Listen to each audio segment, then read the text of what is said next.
Today the hiking outdoor family is visiting Great Falls National Park Service site located in McLean, Virginia. This park is located about 20 minutes outside of the Washington, D.C. area. We used our yearly America the Beautiful pass to gain entry. If you don't have a pass, be aware that the park charges $20 per car for admission. As of November 2022, the visitor center was currently closed as it is undergoing renovations.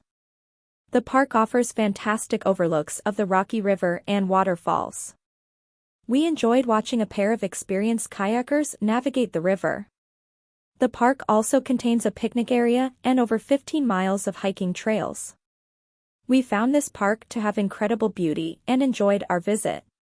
Be sure to keep watching because at the 2-minute mark in the video you can see footage of incredible kayakers navigating the falls. If you enjoyed this video, please subscribe. It only takes a minute and it's free. Your support helps our channel to keep creating content. Thanks.